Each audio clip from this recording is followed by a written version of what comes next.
Hi, it's Maggie the Irish Gypsy here to bring you your May 2024 mid-month general reading. We're looking at the last half of May, last couple weeks of May, and this reading is for our twins, the air sign of Gemini. I hope everyone's well. You are most welcome here. Thank you for taking the time to watch any of the videos I put on my YouTube channel. For your likes, shares, subscribes, comments, those of you who reach out, thank you so much. So Gemini, Sun, Moon, Rising, or Venus, this video is for you for the last half of May 2024. If you're cross-watching for a Gemini, it is also relevant. It's a general reading, so it may resonate a little differently for everyone watching. If you know any or all of your sign placements, Sun, Moon, Rising, or Venus, watch those for additional insight. If you find something really does hit home, it really does resonate with you, and you'd like to take a deeper look at it, or you simply like the reading style, if you're interested in a personal reading with me for yourself or as a gift for someone else, please feel free to email me directly at maggie1maguire@gmail.com. You can see that info by clicking on the description of the video. I would love to hear from you. I can usually get back to you the same day or within 24 hours with more information. I offer quite a wide variety of choices for reading options, all areas of life, different styles, lengths, costs, spreads, or something in there for everyone. And I'm pretty diligent about timely scheduling of personal readings. So if you're interested, please send me a message. I would love to hear from you. All right, let's move right into this. Gemini, I am using the Royal Deluxe Tarot, clarifying with the Gilded Tarot, both by Ciro Marchetti. Let's see what the last half of May looks like for our Gemini. We have the Lovers, relationships, relationship choices, relationship at a crossroads. Two of Coins, choices, considering different options, having a choice. Now that choice might be about the relationship. In the early tarot decks, there was a card called the Choice instead of the Lovers, and it did represent a third-party situation, a choice needing to be made. But really, this is a choice that's going to significantly affect a relationship, whether it's choosing between two partner choices, whether it's, deciding whether to leave one person for another person. It can also be needing to make a decision in another area of life. But the fundamental energy of the Lovers with the Two of Coins is a decision that's going to significantly affect a primary relationship. The Fool, trusting the process, trusting the path, getting out of your comfort zone, taking a leap of faith, perhaps doing something you've never done before, maybe something that you might, on some level, or other people might think is risky or foolhardy, but doing it with kind of a childlike innocence, being kind of open to change, open to the process, open to whatever happens, open to letting go of just kind of stepping outside of your comfort zone. With that, we have the Eight of Coins. Could be work, career, money, finance, anything to do with that area of life or project.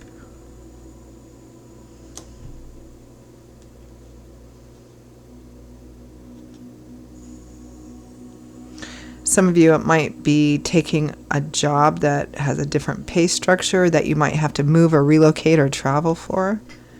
Next, we have the Ace of Wands, exciting new beginnings, a spark that you hope to build into a fire.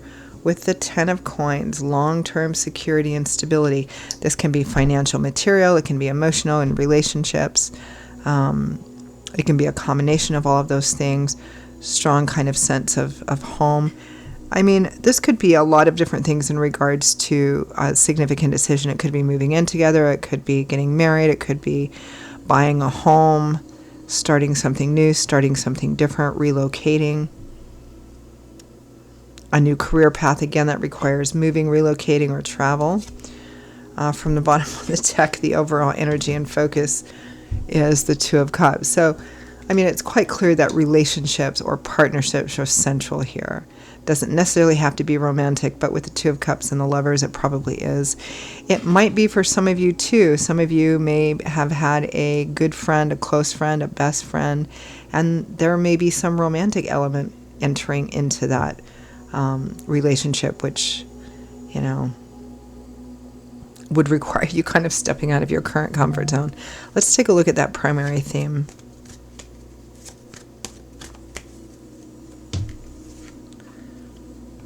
The Ace of Wands again.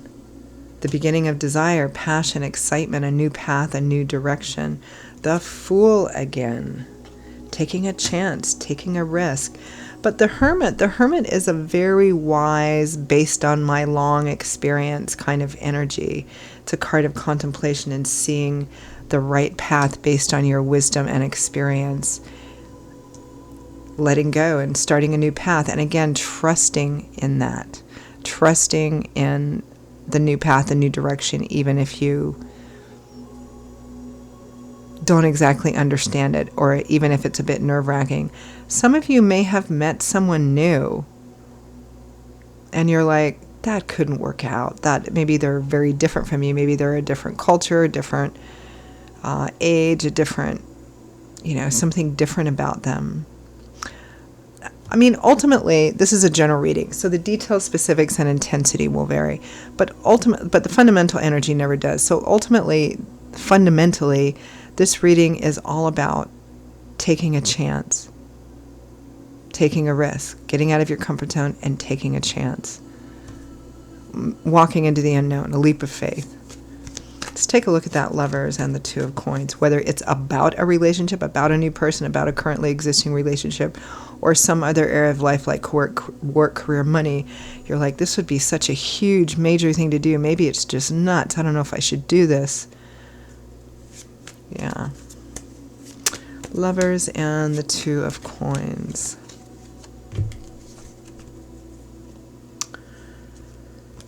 Let's see. Three of Pentacles or coins. Might be so this is partnership, teamwork, collaboration. It might be a third party energy as well. The Moon, the Eight of Cups. Trying to decide if you should walk away from something that either hasn't worked out, it's run its course, or it simply hasn't turned out to be what you thought it was going to be. I mean, energetically, this reading is all about taking a chance, if you choose to take a chance. Let's take a look at the Fool and the Eight of Coins. For many of you, this is about thinking about, contemplating, assessing, walking away from a partnership, a team, a collaboration that has turned out to be unsatisfying, whether that's romantic or whether that's, work, career, finance. And it's about moving in another direction. But one way or another, it is affecting at least one primary relationship. Let's take a look at the Fool and the Eight of Coins. Excuse me.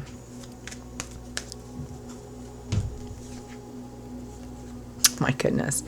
Judgment, standing at the crossroads, a choice that could radically change your life.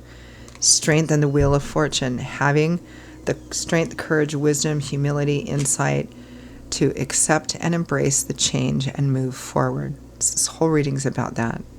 Again, there might be some financial, material, career, or work energy tied up in that as well.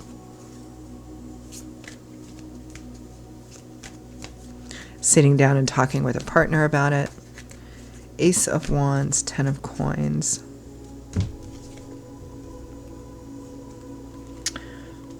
Two of Cups again. The World, a major cycle coming to an end, because this is the last major arcana card in the tarot. So one cycle, a chapter, a portion of your life has come to an end and you're ready to start the next new chapter, the next new edition. The World is the last major arcana card, so this is where a cycle wraps up. And the Fool, which we have twice, is the very first major arcana card, so a brand new journey begins, obviously about some kind of partnership. The Ace of Wands, emotional renewal in an already existing relationship, love starting between two people who are only friends, or meeting somebody new. There's a pretty strong sense here of a portion of your life has kind of wrapped up and it's ready to start the next chapter. But the next chapter is like the unknown and a bit nerve-wracking. This whole reading is about whether or not you're going to embrace that, not knowing, and move forward into that unknown and take a huge leap of faith. Well, I say huge, it's a general reading. Some of you it might be huge, some of you it might be less so. But that's kind of the whole reading. All right. Let's take a look at advice, guidance, feedback from Spirit.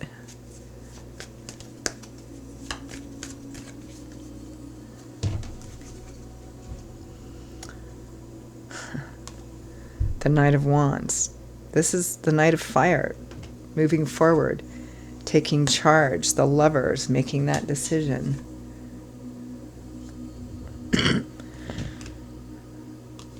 The Ten of Cups and the Ten of Pentacles. This is the future of home, family, even home property being assured, being secured. So whatever decision, this is about making a decision to either for or towards your long-term security and stability. Some of you, that's about marriage and home and family as well. I think it's also about not giving up on that. If somebody says, well, why bother leaving? This is the best you can get, because of these circumstances, if you're stuck in an unhappy or discontent situation and somebody tries to tell you, well, this is likely the best it's going to get, so you might as well stick with it. I disagree. This is about not giving up on what your dream and your vision is, whether that's in work, career, money, whether that's in relationship, and moving forward on a path that will open up the potential and possibility for that to happen. Some of you may have a clear two choices. Others of you, it may be the choice which is more difficult because it's a bit more nerve-wracking of going, okay, I have this unsatisfying, unhappy situation, and I know that I can't get what I want out of it. But the way forward, if I leave it, then without having the security of something else, what happens? Spirit is saying, don't let that be the thing that stops you from even opening up the possibility and potential. So for those of you who have two specific choices, choose the one that validates this, long-term security and stability, particularly around home and family. For others of you, it's about being in a situation which is dead end, but you remain in it because you're afraid, because you don't have another clear choice or option. As Spirit is saying, you won't unless you free yourself and thereby open up the possibility and potential. So that's what Spirit is recommending here. And with that, I think I'm going to leave it there. Those are your messages, Gemini, for the last half of May 2024. I hope for those of you that they resonated for, that they were validating, that they helped give you some clarity or some food for thought. Again, if it did hit home, if you'd like to take a deeper look at it, pull the curtain back on it a bit, or you simply like the reading style, if you're interested in a personal reading with me for yourself or as a gift for someone else, please email me at maggie1mcguire@gmail.com. You can also see that contact info by clicking on the description to this video. Thanks for watching, and I hope to hear back from you guys sometime soon in terms of comments. Those of you that do like to reach out and comment. For the rest of you, you can reach out whenever you like to. I will be doing the general readings in another couple of weeks for the June general readings. Until then, stay safe and well, and I hope to hear back from you soon. Bye-bye.